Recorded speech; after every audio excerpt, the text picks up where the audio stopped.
Hi, Alicia. I hope you're having a good night. I thought I would show you my book in the beginning of Gaelin. And I just want to say before I get started, I'm so excited that you're doing this. Your artistry brings me so much joy. So the idea of bringing one of my characters to life that I can look at, I don't know. It's kind of hard to put words to. But anyway, here is my book. Don't mind my hands. I've been working with hot glue. Okay. So I thought when I was writing this, when I first started, that it would just be cooler to handwrite and sketch out the drawings that I wanted and kind of get a feel for it, old style. So here is the name of the book, Taras, which means journey in Gaelic. And this is where it begins, and I'm going to read it. There are stories whispered among the trees. If you listen closely with your heart, you will hear tales of a people born of the ancient redwood trees. 4 clans emerged and set forth on the long journey to their lands. Each clan carried with them a walking stick from the beloved redwood. The stories that you are about to hear have been carried by every tree, passed down quietly and lovingly through roots deeply buried. They speak of the little guardians and their lives filled with joy and pain. Here are their stories.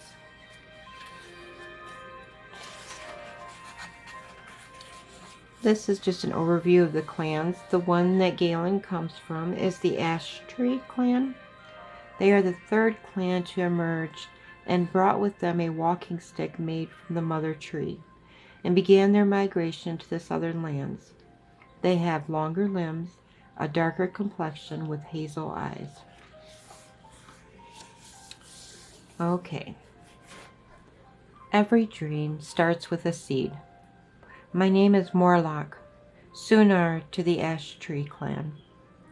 I have been waiting for many moons to be in this moment we find ourselves in, so please, by all means, make yourself comfortable beneath my branches and hear my tale. I should begin by sharing a little about who I am.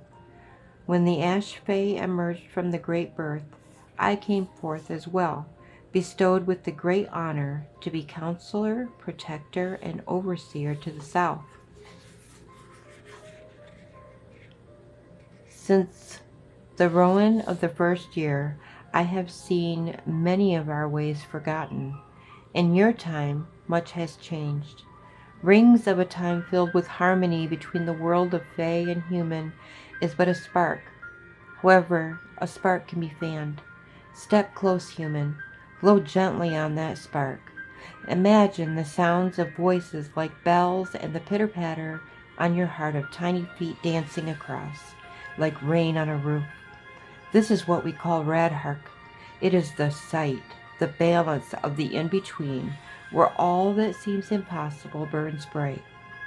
It is in Radhark that you, dear reader, must stay in our time together. Allow me to share with you the story of Gaelin, a Fae like no other before or after his time here. One of my duties as Sunar is the naming of all clan Fae. It is a time of great celebration. The child is brought to me and placed in my branches until daybreak. The night festivities for the new parents and the clan are a time to be seen for sure. For Gaelin, his was not that experience. You see, Gaelin was never supposed to be. Among our kind, the creation of Fae children occurs during the gathering of clans every 300 years. It is forbidden to do anything outside of our laws. These laws were given to us by our beloved Redwood, and to go against our ways is, well, unheard of. You must understand, human, Fae have a streak of mischief. However, the bond with our mother Redwood is strong. It is felt in every Fae.